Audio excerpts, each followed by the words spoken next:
नमस्कार, मैं हूं शुभम शंकरधर। आप देख रहे हैं मनी 9। समय हो गया है आपके फेवरेट वीकली प्रोग्राम इकोनॉमिकम का।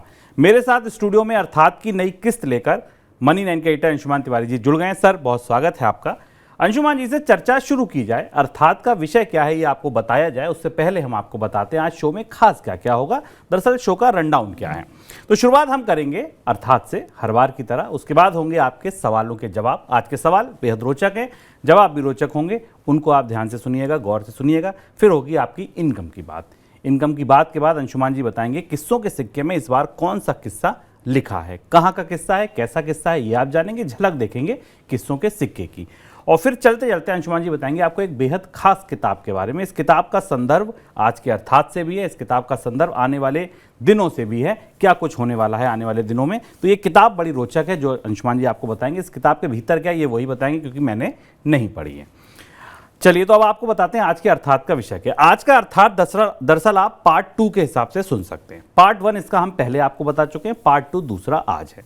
विषय है आर्टिफिशियल इंटेलिजेंस, AI। इस पर आपको ध्यान होगा, जब हमने पिछला इकोनॉमिकम किया था तो आपको बताया था कि रोजगारों पर बड़ा संकट आने वाला है। हमने आपको बताया था कि जो नौकरियां निकाल जा रहे हैं, जो लोग छटनी की जा रही है, नौकरियों से निकाले जा रहे हैं, ये वापस नहीं लौटेंगे। शायद वापस इसलिए नहीं लौटेंगे क्योंकि अंशुमान जी का मानना था कि इनकी जगह AI ले लेगा। ऐसा होने भी लगा है। कुछ एक कंपनियों से आपको एक खबर मिलने लगी होगी। लेकिन उस समय मुझे तो ये अनुमान नहीं था, शायद आपको भी नहीं होगा, कि ये बात केवल रोजगारों तक नहीं है, ये बात बहुत आगे तक है। ये बात वहां तक है जहां डर लगने लगे, खौफ में दुनिया आ जाए। ये खौफ तारी हो गया है, ये खौफ दिखने लगा है। इस खौफ को लेकर चिट्ठियां लिखी जाने लगी हैं, सरकारें सतर्क होने लगी हैं, बड़े खतरे नजर आने लगे हैं। एक ऐसी क्रांति जो अभी आई नहीं थी, जिसकी बंधनवारें अभी तो बंध ही रही थी, ढोल नगाले तैयार हो रहे थे, उससे पहले वो चली जाए, बंद हो जाए, ऐसी बातें क्यों होने लगी। अंशुमान जी आज आपको AI के उस दुनिया में AI की ले जाएंगे जो आपको बिल्कुल एकदम फिल्मी संवादों जैसी लगेगी। आज का इकोनॉमिकम आप दरअसल पिक्चर के संवाद जैसे होते हैं ना, क्या हो सकता है ऐसे सुनिएगा। बेहद रोचक इकोनॉमिकम है आज का। शुरुआत अंशुमान जी एक फिल्म के संवाद के साथ ही कर रहे हैं। सर, कौन सा संवाद है वो और कैसे जुड़ता है ये AI से?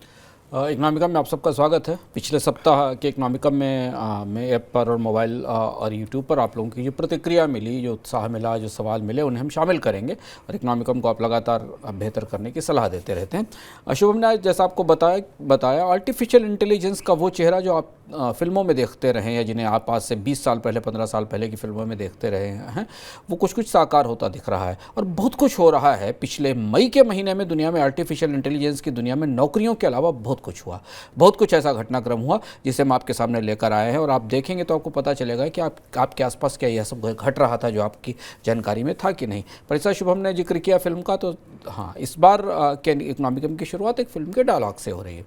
पहले डायलॉग सुनिए। They won't fear it until they understand it, and they won't understand it until they use it. वे जब तक इसे समझेंगे नहीं तब तक इसे डरेंगे नहीं, और जब तक वे इसे इस्तेमाल नहीं करेंगे तब तक इसे समझेंगे नहीं। ये संवाद है क्रिस्टोफर नोलन की आने वाली फिल्म ओपेनहाइमर का। क्रिस्टोफर नोलन की एक फिल्म आ रही है ओपेनहाइमर, शायद जुलाई में रिलीज़ होगी। क्रिस्टोफर नोलन के बारे में जो अंग्रेजी फिल्में देखते हैं या जो हॉलीवुड की या ये यूरोप की फिल्में देखते हैं, वो जानते हैं कि क्रिस्टोफर नोलन को सेलुलॉइड पर बहुत भव्य फिल्में बनाने के लिए, बड़ी और भव्य फिल्में बनाने के लिए जाना जाता है। जो लोग पुरानी फैंटेसी मूवीज़ देखते हैं उन्हें डार्क नाइट सीरीज़ की याद होगी। डार्क नाइट एक मूवी सीरीज़ थी जिसको नोलन ने बनाया था और नोलन उससे बहुत पॉपुलर हुए थे।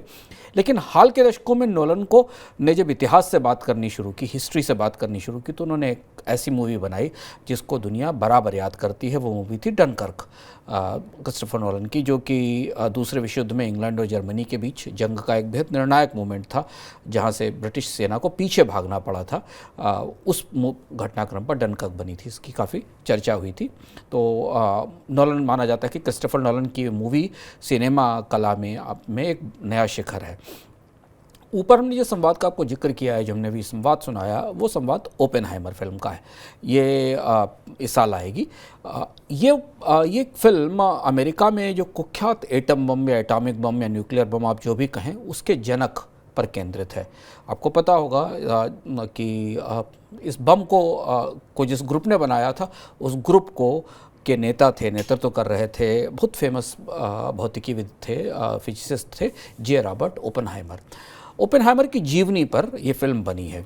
उनकी एक जीवनी लिखी थी 2005 में, उनकी जीवनी छपी थी। काई बर्ड और मार्टिन जे शर्मिन ने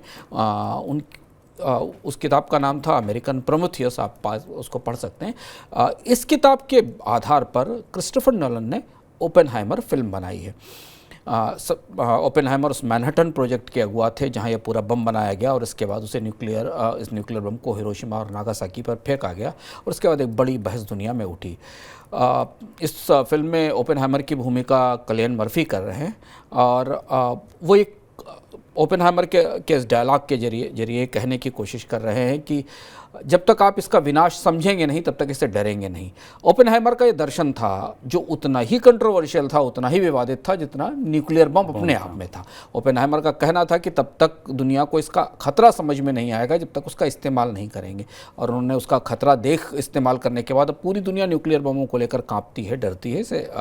इसका ये चिंतन था। अब ऐसा ही कुछ और हो रहा है। हाल में दुनिया के प्रमुख वैज्ञानिकों की एक बड़ी सनसनीखेज चिट्ठी प्रकाश में आई। अगर आपने उस चिट्ठी के बारे में कई खबरें सुनी होंगी, पढ़ी होंगी, भारतीय मीडिया में इसकी चर्चा कम हुई क्योंकि भारतीय मीडिया में कुछ दूसरी चीज़ों की चर्चा चलती है, पर यह खबर पूरी दुनिया में जापान से लेकर चाइना से लेकर ऑस्ट्रेलिया से लेकर अमेरिका तक पूरी दुनिया के कानून निर्माताओं को, टेक्नोलॉजी विशेषज्ञों को एकदम हिला गई इस चिट्ठी में। इस चिट्ठी जो आई थी, और इसी चिट्ठी को दुनिया के कई बड़े टेक्नोक्रेट्स ने, टेक्नोलॉजी उद्यमियों ने, वैज्ञानिकों ने और प्रोफेसर ने सरकारों के नाम खुले तौर पर लिखा था। पहली बार इतने सारे वैज्ञानिकों और तकनीकी विशेषज्ञों ने इस तरीके की चिट्ठी, जिस चिट्ठी में ऐसी कुछ चीज़ें कही गई या बताई गई जो अभी तक हमने नहीं देखी थी। ये चिट्ठी जब आई और उसके बाद आर्टिफिशियल इंटेलिजेंस को लेकर बहुत कुछ बदलना शुरू हुआ।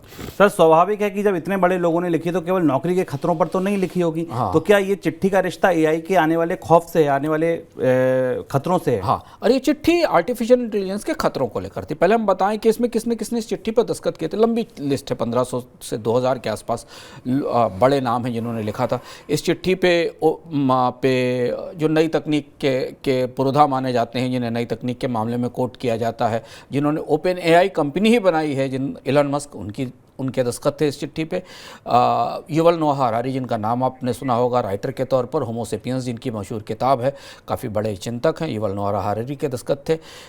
इसमें कई बड़े वैज्ञानिक और प्रोफेसर थे। इसमें Apple, Getty, Pinterest, conjecture, ripple जैसी कंपनियों के जो संस्थापक और पार्टनर थे, उन्होंने इस पर दस्तखत किए थे। इसमें कई सारी आर्टिफिशियल इंटेलिजेंस कंपनियाँ हैं जो आर्टिफिशियल इंटेलिजेंस पर, और अब एक नया वर्ड आया जिसका हम इस्तेमाल इसमें करेंगे, जिसको एल्गोरिदम इन्वेस्टमेंट कहते हैं, एल्गोरिदम बिजनेस कहते हैं। आर्टिफिशियल इंटेलिजेंस को कारोबार की भाषा में एल्गोरिदम बिजनेस, एल्गोरिदम इन्वेस्टमेंट कहा जाता है। एल्गोरिदम इन्वेस्टर्स ने दस्तखत किए थे। और ये पत्र आर्टिफिशियल इंटेलिजेंस में जो मौजूदा रिसर्च चल रही है उसमें कितना डर है, उसमें कितना खौफ है और इतना भयावह तस्वीरें पत्र खींचता है। और उसके बाद पहली बार वे लोग जो वैज्ञानिक के तौर पर नई तकनीकों के अगुआ हैं, जो हमेशा दुनिया को नई तकनीकों की तरफ जाने की बात कहते हैं, शुभम ये चिट्ठी कहती है कि एआई को तत्काल प्रतिबंधित कर देना चाहिए। इस पूरी चिट्ठी में इन सारे वैज्ञानिकों, जिसमें शायद कई वैज्ञानिक पिछले 15-20 साल से आर्टिफिशियल इंटेलिजेंस बना रहे हैं, अलग अलग जगह कारोबारों की रचना कर रहे हैं जिसके आधार पर वो भविष्य बनाना चाहते हैं, उन भविष्य के निर्माताओं ने खुद उस भविष्य को बनाने को बनता देखकर यह कहा है कि इस पर तत्काल प्रतिबंध लगा देना चाहिए। इस पत्र ने बेहद तीखे सवाल पूछे हैं, ऐसे सवाल कभी नहीं पूछे जाते। और यह भी कहा इस पत्र ने कि सिर्फ प्रतिबंध ही नहीं लगा देना चाहिए, पूरी दुनिया में आर्टिफिशियल इंटेलिजेंस की जितनी लैबोरेटरीज चल रही हैं उनका ऑडिट होना चाहिए। उनके अंदर हो क्या रहा है किसी को नहीं पता है, उनके भीतर जो काम चल रहा है उसे जांचने की कोशिश होनी चाहिए। हम आगे आपको बताएंगे कि प्रक्रिया कैसे शुरू भी हो रही, कैसी बेचैनी और थरथराहट है पूरी दुनिया के भीतर। यह पत्र बहुत तीखे सवाल पूछता है सरकारों से। ये वो लोग सवाल पूछ रहे हैं जो आर्टिफिशियल इंटेलिजेंस बना चुके हैं। ऐसा लगता है जैसे इन्होंने ओपेनहाइमर के तरह कोई ऐसी चीज़ बना दी जिससे उनको खुद ही डर लगने लगा है। तो ये क्या सवाल पूछता है? ये सवाल पूछ रहा है कि क्या सरकारें चाहती हैं कि हम पूरी दुनिया में मशीन से बने हुए झूठ का अंबार लगा देंगे, मशीनें सिर्फ झूठ ही झूठ बनाना शुरू कर देंगी? ये सवाल वैज्ञानिक पूछ रहे हैं इस चिट्ठी में। चिट्ठी पब्लिक डोमेन में आप सर्च करेंगे तो मिल जाएगी। ये चिट्ठी में दूसरा सवाल पूछा गया है कि क्या हम ऐसा मशीनी दिमाग बनाने जा रहे हैं जो बाद में हम ही को नियंत्रित कर ले। आप लोगों में से जिन लोगों ने मैट्रिक्स मूवी देखी होगी, जो की शुरुआती पहली मूवी थी, लगभग उस जैसी बात है। काफ़ी पुरानी मूवी थी, तब तक आर्टिफिशियल इंटेलिजेंस केवल चर्चाओं में, कल्पनाओं में था जब वो मूवी आई थी। इसके बाद आर्टिफिशियल इंटेलिजेंस पर बहुत सारी मूवीज़ आई, पर ये मैट्रिक्स मूवी जैसी बात है जिसमें कि कहीं कोई पूरा नेटवर्क है जो दुनिया के लोगों का दिमाग नियंत्रित करता है। ये चिट्ठी में इलन मस्क और ये एक्सपर्ट ये भी लिखते हैं कि क्या हम अपनी सिविलाइजेशन से ही अपना नियंत्रण खो देना चाहते हैं? जो मनुष्यों की सभ्यता हमने बनाई थी, क्या इसी से अपना नियंत्रण खोने जा रहे हैं? और सबसे महत्वपूर्ण बात ये बात काफ़ी गौर करने लायक है, जिस पर हम आगे बात भी करेंगे, कि ये चिट्ठी ये भी कहती है कि क्या हम गैर निर्वाचित तकनीकी कंपनियों के प्रमुखों को अपने भविष्य के बारे में फैसला लेने की जिम्मेदारी देना चाहते हैं। यानी दुनिया के लोगों को क्या खाएंगे, वो क्या पिएंगे, कौन सी सूचना देखेंगे, क्या मूवी उनके पाएगी, कौन सा कंटेंट वो पढ़ेंगे, किस तरीके से उनके वित्तीय संचालन होंगे, इन सब चीज़ों का फैसला कुछ तकनीकी कंपनियां और उनके सिस्टम्स करेंगे जिनको कोई कभी वोट नहीं देता है, जो कभी चुने नहीं जाते। बेहद मारक और बड़े सवाल हैं, और ये सवाल पूरी दुनिया को मथ रहे हैं। हमारी चिंताओं और चर्चाओं में भी वो नहीं आते भारत में, क्योंकि लेकिन पूरी दुनिया में ये सवाल बेहद तेज़ी से तैर रहे हैं, उस पर सवाल हो रहा है। ये सारा डर सिर्फ किस बात का है? ये सारा डर या प्रतिबंध की मांग क्यों उठने लगी है? क्योंकि ये बात शुभम केवल रोजगारों के विनाश तक सीमित नहीं है। रोजगारों, तकनीकी आना, रोजगार आना जाना, ये दुनिया के आर्थिक विकास की पुरानी प्रक्रिया रही। लोग बग्घी और घोड़े से चलते थे, ट्रेन आई तो घोड़े वालों के रोजगार चले गए, फिर ट्रेनों के बाद बुलेट ट्रेन आई तो कोयले इंजन वालों के रोजगार चले गए, उसके बाद जब ट्रेनों के बाद एयरक्राफ्ट आए तो ट्रेनों पे लोगों ने चलना कम किया, गाड़ियां बढ़ती गई, बदलती गई, तकनीकें आती हैं, रोजगार बदलते हैं, पर उसके साथ नए रोजगार क्रिएट होते हैं। पर यहाँ कुछ किसी दूसरी तकनीक की बात हो रही है, और ये वो लोग कह रहे हैं, इसे बाहर का कोई व्यक्ति नहीं कह रहा है। ये लगभग वैसी स्थिति है जैसे कि कोई वैज्ञानिक एक सामान बनाए, एक प्रयोग बनाए, और उसके बाद बाहर निकल के कहे कि मैंने क्या बना दिया, ये तो मेरे लिए समस्या बन रहा है। ये उस तरीके की चिट्ठी थी। इस चिट्ठी के बाद काफ़ी चीज़ें दुनिया में AI को लेकर बदल रही हैं। अंशुमान जी ने बहुत इंपॉर्टेंट बात कही कि भारत की चर्चाओं में, चिंताओं में अभी AI का अगर कोई जिक्र है भी तो सिर्फ इतना है कि AI आएगा और नौकरियां खाएगा। लेकिन सर, क्या केवल बात ये रोजगार तक सीमित नहीं है? भारत की चिंताओं में शुभ में AI का जिक्र केवल इंस्टाग्राम के ऊपर तरह तरीके के मीम्स बनाने तक है कि कैसे आप मीम्स बना सकते हैं और किसी की आवाज़ कॉपी कर सकते हैं। पर ये दुनिया AI की इससे बहुत आगे निकल गई, जिसके भीतर हम आपको ले जाना चाहते हैं, ताकि आप उस तरह से इन्फॉर्म्ड रह सकें कि बहसें किधर जा रही हैं। हाँ, रोजगारों तक सीमित नहीं है, रोजगार पहला शिकार है। रोजगार पहला शिकार हुए तो शुभम ने आपको बताया था कि क्या ये केवल वैज्ञानिक रोजगारों पर खतरे को लेकर चिंतित है? नहीं, उसके लिए इतनी बड़ी चिट्ठी लिखने की ज़रूरत नहीं होती, और बाकी जो हो रहा है, जो शुरू हुआ है, जिसे हम आगे बताएंगे, वो नहीं होता। आर्टिफिशियल इंटेलिजेंस और रोजगारों पर हम विस्तार से एक बार चर्चा कर चुके हैं इससे पहले। हम सिर्फ उसको दोबारा रिकैप कर रहे हैं ताकि आप इसका संदर्भ समझ सकें। उसका लिंक हम इस प्रोग्राम के साथ देंगे, जिसे आप देख सकते हैं। 2021 के अंत में AI की शुरुआत हुई। कुछ आंकड़े, मोटे आंकड़े पकड़िए, रोजगारों पर खतरा कितना बड़ा है इसे भी समझना जरूरी है। संदर्भ में बताते चलते हैं, विस्तार से हमने उसमें चर्चा की थी। 2021 के अंत में AI की शुरुआत हुई थी। 2022 के अंत तक दुनिया की 1048 सूचना तकनीक कंपनियों में 1.61 लाख नौकरियां चली गई। 2021 के अंत में ChatGPT आया था, सबसे तेज दौड़ने वाला। जितना तेज सब्सक्रिप्शन ChatGPT को मिला, उतना दुनिया के किसी भी दूसरे प्रोग्राम को, किसी भी दूसरे एंटरटेनमेंट चैनल को नहीं मिला, जितना तेजी से इस सब्सक्रिप्शन इसे मिला था। जिस दिन से AI आया, एक साल के भीतर 1100 हो गई होंगी कंपनियां, करीब 1.61 लाख लोगों की नौकरियां गई हैं। एक ले ऑफ करके कंपनी है जो दुनिया में ले ऑफ्स की नौकरियों से निकाले जाने की जानकारी रखती है। 2023 के पहले 23 दिनों में छटनी की रफ्तार पिछले बीते साल से भी तेज रही। यानी 2023 शुरू होते ही AI के कारण छटनियां और तेजी से बढ़ी। ये पूरा जो कत्लेआम नौकरियों का है, इसका AI से करीबी रिश्ता है, क्योंकि जो नौकरियां गई हैं उनके विकल्प के तौर पर AI आ गया है। एक बड़ी कंपनी IBM ने तो एक कह ही दिया स्पष्ट रूप से कि जिन नौकरियों को ख़त्म कर रही है, उसकी जगह वो आर्टिफिशियल इंटेलिजेंस का इस्तेमाल करेगी। एक और मोटा आंकड़ा पकड़ लें, फिर हम आगे चलते हैं। जिस गंभीर खतरे की बात उस चिट्ठी में लिखी गई है। गोल्डमैन सैक्स की एक रिपोर्ट और आई कि AI से अगले कुछ वर्षों में 30 करोड़ नौकरियां खत्म होंगी। 30 करोड़ नौकरियां तो जोड़ने में दशकों लग जाते हैं। दुनिया में एक तकनीक के आने से 30 करोड़ नौकरियां खत्म होंगी। मैकेंजी का कहना है कि 80 करोड़ जॉब्स का पूरा ढांचा ही बदल जाएगा। इसमें 40 करोड़ तो कामगार ऐसे हैं जिन्हें अपना पढ़ाई, तरबियत, ट्रेनिंग सब कुछ बदलनी पड़ जाएगी तब यहाँ काम कर सकेंगे। तो नौकरियों का खतरा तो भयावह है। ब्रुकिंग्स ने भी एक बात कही अभी अपनी ताज़ी रिसर्च में कि एक तरीके का ऑटोमेशन है जो पिछले ऑटोमेशन से बिल्कुल फ़र्क है। जब पिछला ऑटोमेशन आया था तब चीज़ें हाथ से बनती थी, फिर मशीनों से बनना शुरू हो गई। इंजीनियरिंग में ऑटोमेशन आया, सर्विसेज में ऑटोमेशन आया, यहाँ इंटेलेक्चुअल जॉब्स का ऑटोमेशन हो रहा है। Accounting, software, health care, lawyers, वकील, रिटेल वर्कर, मीडिया, इन सारे क्षेत्रों में ऑटोमेशन आ रहा है, यहाँ नौकरियां जाएंगी। एक और आंकड़ा पकड़ सुनते चलें कि भारत की जो टॉप आईटी कंपनियां हैं उनमें पिछले एक साल में 65% जॉब्स की कटौती हुई है। 65% नौकरियां कम हुई हैं, तो उन्होंने नौकरियां कम की हैं या उन्होंने भर्ती नहीं दी। तो लेकिन रोजगार की तबाही हमारे सामने दिख रही है पिछले एक साल में। आंकड़े भी बता रहे हैं, वास्तविकता में अपने आसपास भी हम लोगों से पूछकर जांचकर महसूस कर सकते हैं। लेकिन इसके बाद फिर भी दुनिया के वैज्ञानिक रोजगार के खतरे के बाद भी एआई पर प्रतिबंध की मांग नहीं करते। पाबंदी की चिट्ठी कोई नहीं लिखता कि इस नई तकनीक को जो अभी ताजी बिल्कुल प्रयोगशाला से बाहर आकर खेल रही है सामने लोगों के मोबाइल फ़ोन्स में और डेस्कटॉप में, इसको प्रतिबंध कर दिया जाए, इसकी मांग नहीं करते। और मांग प्रतिबंध की कुछ दूसरी ही बड़ी ज़रूरतों के कारण की जा रही है, क्योंकि उसका खौफ कुछ ज़्यादा दूसरा है। खौफ ज़्यादा दूसरा है सर। तो अगर रोजगारों तक की बात नहीं है तो फिर खौफ है क्या?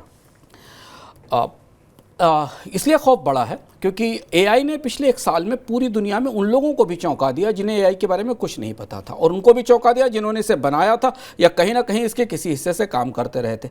शुभम, नेटफ्लिक्स को 10 लाख उपभोक्ताओं तक पहुंचने में 3.5 साल लगे थे। नेटफ्लिक्स जब आया था उसके बाद उसके सब्सक्रिप्शन में आंकड़ा देखिए, चार्ट आपके सामने है। चैट जीपीटी को 5 दिन लगे। नेटफ्लिक्स ने जिस काम को 3.5 साल में पूरा किया है, चैट जीपीटी ने 10 लाख सब्सक्राइबर्स को 5 दिन में हासिल कर लिया। ये एआई के विस्तार की रफ्तार थी, इस आंकड़े से आप देखें। अब चैट जीपीटी 3 से 4 की तरफ जा रहा है, 1 आया, 2 आया और 4 की तरफ आ रहा है। अब ये एआई का सबसे आर्टिफिशियल इंटेलिजेंस का सबसे खतरनाक चेहरा है। और वो सारी चीज़ें जो आपने कभी साइंस फैंटेसी मूवीज़ में देखी थी, वो वास्तविकता में अंदर एआई लैबोरेटरीज में हो रही हैं, की जा रही हैं और बाहर दिखाई दे रही हैं। इसीलिए ये जो चिट्ठी लिखी मस्क और बाकी वैज्ञानिकों ने, इन्होंने ये लिखा, इसमें मैं पढ़ रहा हूँ, उसे कोट कर रहा हूँ, उन्होंने लिखा कि एआई की प्रयोगशालाएं बेकाबू होकर कुछ भी करने पर उतारू हैं और वे कुछ ऐसा भी कर बैठेंगे जिसे बाद में लोगों के लिए संभालना मुश्किल होगा। ये बात उस चिट्ठी में लिखी हुई है। ये वो लोग लिख रहे हैं जिन्होंने एआई बनाया है, जो एआई की परियोजनाओं से जुड़े हुए हैं, और इसलिए इसमें प्रतिबंध लगने का काम शुरू हो गया।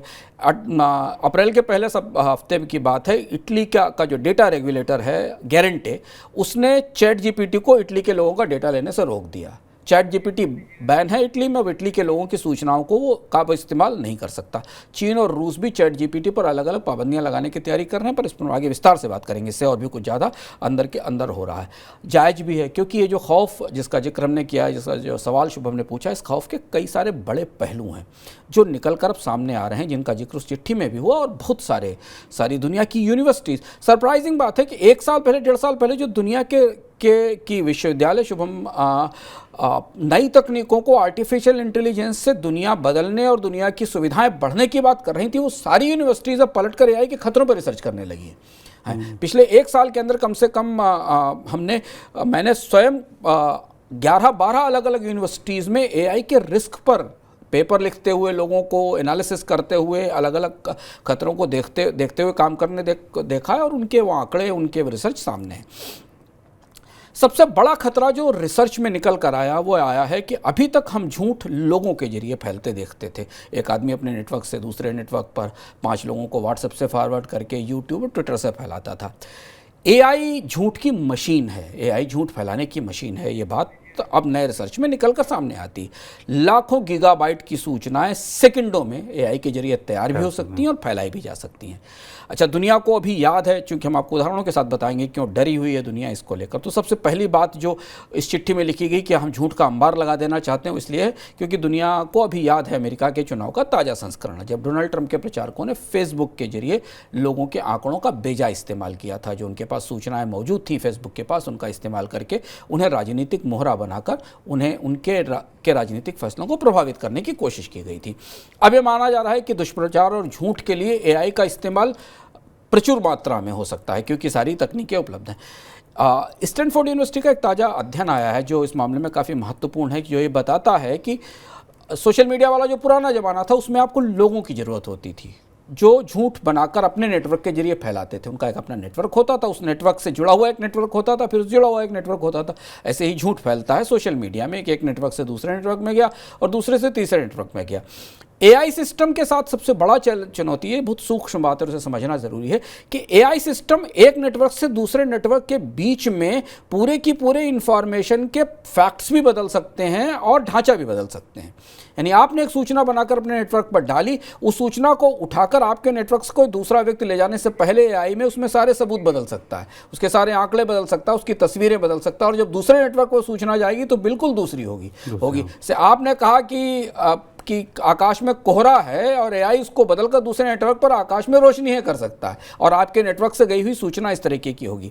और इसलिए स्टैनफोर्ड का मानना है कि मिनटों में सेकंडों में पूरी की पूरी डिबेट्स, पूरे के पूरे सवाल, पूरी की पूरी चर्चाएं वास्तविकता से, फैक्ट से हटकर उनके हाथ में पहुंच जाएगी जो राजनीतिक और आर्थिक रूप से उस चर्चा का, उस बहस का इस्तेमाल करना चाहते हैं। और अब उन्हें इसे स्थापित करने के लिए बहुत मशक्कत करने की ज़रूरत नहीं है, क्योंकि उनके पास एआई के जरिए बनाए हुए नकली फैक्ट्स होंगे, नकली सूचनाएं होंगी, चित्र होंगे, तस्वीरें होंगी, वीडियोस होंगे, म्यूजिक होगा, जिसके जरिए यह बहस दूसरी दिशा में मोड़ी जा सकती है। और 90% लोग ये समझ ही नहीं पाएंगे कि इसके फैक्ट्स को आर्टिफिशियल इंटेलिजेंस के जरिए बदला गया है। हम पोस्ट ट्रुथ का दौर याद कर चुके हैं, जिसमें पोस्ट ट्रुथ में झूठ के जरिए राजनीति में बहुत कुछ तबाह किया गया, बहुत सारी चीज़ें राजनीति में झूठ के तौर पर फैलाई गई। अभी तक शुभम पूरी दुनिया में सरकारें और संचार माध्यम फैक्ट चेक के सिस्टम्स नहीं बना पाए। अभी भी आप देखिए तो फैक्ट चेक्स के सिस्टम्स किसी मीडिया ऑर्गेनाइजेशन में उतने प्रभावी नहीं दिखाई देते।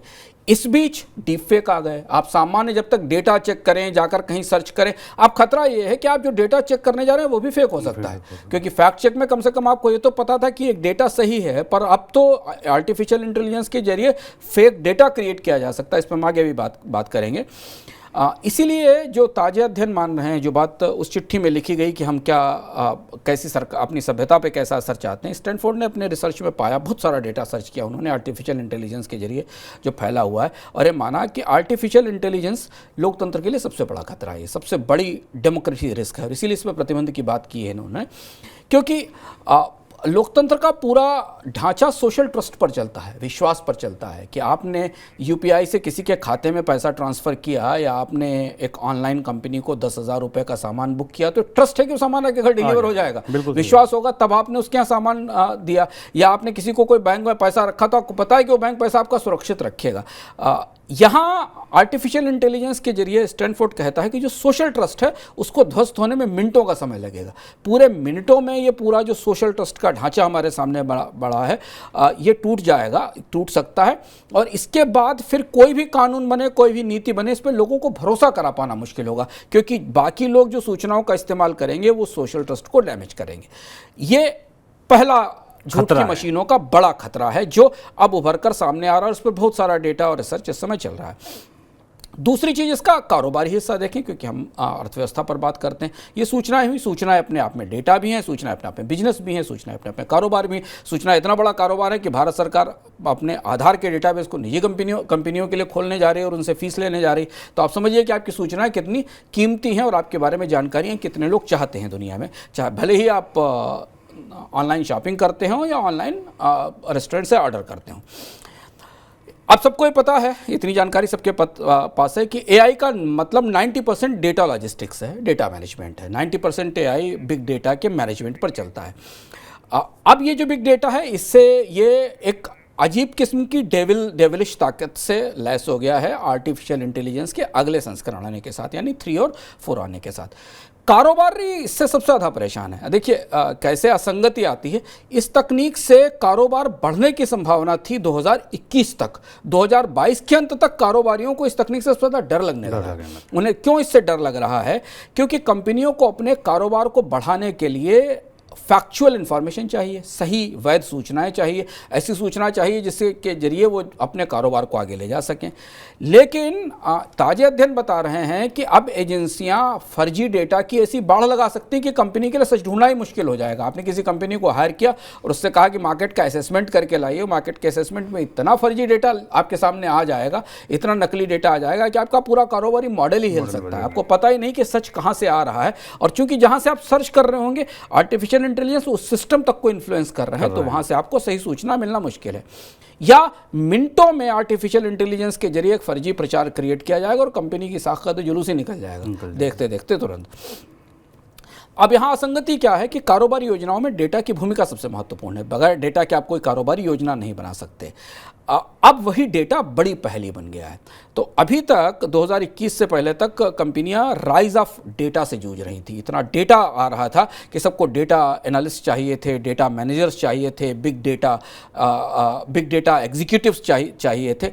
अब यहाँ दूसरा खतरा कंपनियों के पास है कि राइज ऑफ डेटा के साथ राइज ऑफ फेक डेटा भी उतना ही बड़ा है। यानी पहले आप एक डेटा एनालिस्ट को रखिए, उससे डेटा की एनालिसिस कराइए, फिर उसके बाद उस डेटा का फैक्ट चेक भी करिए, ये भी जानिए कि वो डेटा सही है कि नहीं, कि आपके पास आपके प्रोडक्ट की डिमांड को लेकर जो आंकड़े आ रहे हैं वो कितने भरोसेमंद हैं। तो अब क्या जो कंपनियां कह रही हैं, मेरी इस मामले में कई सारी कंपनियों से बात हुई जो एआई की तरफ जाने की कोशिश करनी, भारत में बहुत सारे लोग एआई को उत्साहित हैं। उनका कहना यह है शुभम कि एआई ने डेटा से ज़्यादा उसकी क्वालिटी का सवाल खड़ा कर दिया है कि जो डेटा आपके पास आ रहा है उसकी क्वालिटी सही है कि नहीं, वो वैध है कि नहीं है। और ये कंपनियों के लिए बहुत बड़ा खर्च है कि पहले तो आंकड़े की एनालिसिस करना, फिर आंकड़े की क्वालिटी और उसकी वास्तविकता उसके का फैक्ट चेक करना। अब एक और बड़ा खतरा जो दिखता है कि कंपनियों को अभी इस बात की गारंटी नहीं मिली है एआई लैब से, जैसी एआईएलएस बना रहे हैं, कि अगर मशीनों ने खुद ही टारगेट डिफाइन करने शुरू कर दिए तो क्या होगा। आपने एक मशीन को टारगेट दिया कि आपको XYZ प्रोडक्ट की इतनी चीज़ें बेचनी है और किसी ने पीछे से सिस्टम में बदल कर पूरा टारगेट ही बदल दिया उसका बदलने का, तो कैसे होगा। और अगर इसमें जो नुकसान होगा उसकी भरपाई कौन करेगा, बैंकर्स इसको कैसे से फंड करेंगे। कंपनियों किसी आर्टिफिशियल इंटेलिजेंस सिस्टम को कंपनियों की नीति के हिसाब से काम करने के लिए कैसे कहा जाएगा, क्योंकि अपना डेटा तो ओपन सोर्स से उठा रहे। तो आप ये लगभग वैसी स्थिति है कि आपने एक साइकिल ली और साइकिल पर चलना शुरू किया और आप उम्मीद करते हैं कि उस साइकिल को आपकी गति से, आपकी रफ्तार से चलाया जाएगा, आपकी मोटर गाड़ी को आपकी गति और आपकी रफ्तार से चलाया जाएगा, लेकिन उसके पीछे कोई बहुत पावरफुल इंजन लगा दिया जाता है और वो अपनी गति से दौड़ाने लगता है। आपका कंट्रोल ही उससे खत्म हो जाता है क्योंकि अपनी गति से ले जा रहा है। आर्टिफिशियल इंटेलिजेंस के साथ कारोबारियों को ये समस्या है कि उनके सिस्टम्स जो है वो जब उनकी बात नहीं सुनेंगे तो क्या होगा, तब वो कैसे काम करेंगे, क्योंकि सारा का सारा सिस्टम डेटा प्रोसेसिंग पर है। और मशीनें जब कारोबार के निर्णय लेंगी वो ही डिसाइड करेंगी कि आपको ये फैसला करना चाहिए कि नहीं, आपको निवेश करना चाहिए कि नहीं, कर्मचारियों को रखना चाहिए कि नहीं। ये माना जा रहा है शुभम की जो ताज़ा छटनियां हो रही हैं कंपनियों के भीतर, उनके पीछे भी एआई की एनालिसिस है, क्योंकि कंपनियों ने अपने सिस्टम की एआई एनालिसिस करके पाया कि ये 50 जॉब ऐसे हैं जिनके लिए अब आपको ज़रूरत नहीं है। और उस रिपोर्ट को जनरेट करने के बाद कंपनियों ने कहा कि अब इन लोगों को हटा दीजिए क्योंकि काम तो कंप्यूटर कर सकते हैं। लेकिन ये नुकसान, अगर इससे जो नुकसान होंगे कंपनियों को किसी गलत फैसले से, उसकी भरपाई कौन करेगा। तो ये तो दो हिस्से हैं, डेटा की क्वालिटी, डेटा की फेकनेस, झूठ के कारोबार और झूठ की मशीनों और सूचनाओं को लेकर। दो बड़े खौफ हमें पता चल गए जिनसे पूरी दुनिया डरी हुई है। सर, अब लेकिन जब भी तकनीक की बात होती है, डेटा की बात होती है, तो प्राइवेसी बड़ा मुद्दा होता है कि प्राइवेसी का क्या होगा। एआई को अगर देखें तो एआई और प्राइवेसी का क्या रिश्ता स्थापित होता दिख रहा है? ये सबसे खतरनाक पहलू है और यही सबसे गहरा और अंधेरा हिस्सा है जिसे लेकर दुनिया में बहुत डर है, बहुत ज़्यादा आशंका और चिंता है। भारत जैसे देश जहाँ भी डेटा प्राइवेसी की बात ही नहीं होती, हमें पता ही नहीं कि हमारी सूचनाएं कौन इस्तेमाल कर रहा है, हम एक चीज़ बुक करते हैं और उसके बाद 10 कॉल्स आना शुरू हो जाती हैं। लेकिन भारत निजी सूचनाओं की चोरी अरसे से चल रही है। यहाँ तक स्थिति ये है कि आप की सूचनाओं के लिए सरकार व्यापार समझौता करती है और आपको पता नहीं है। दो देशों के बीच में एक दूसरे के देश के लोगों की निजी सूचनाएं खरीदने बेचने पर समझौते होते हैं, व्यापार समझौते का हिस्सा बनाया जाता है। ये भी चल रहा है। उन लोगों से पूछा भी नहीं जाता जिनकी सूचनाओं के लिए समझौते कर रही हैं दो कंपनियां, ये भी नहीं किया जाता। लेकिन यूरोप के देशों में प्राइवेसी को लेकर काफ़ी सख्ती शुरू हो गई है।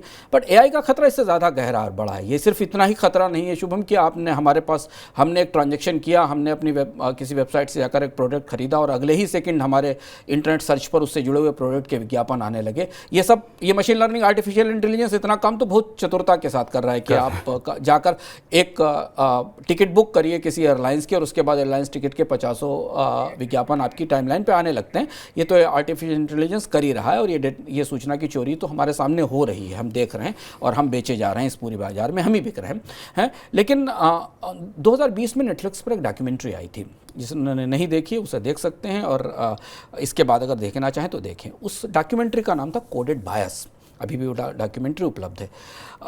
इस डॉक्यूमेंट्री को MIT के प्रोफेसर जाय बुलमवेनी ने बनाया था। उन्होंने एक शोध किया था इस डॉक्यूमेंट्री में।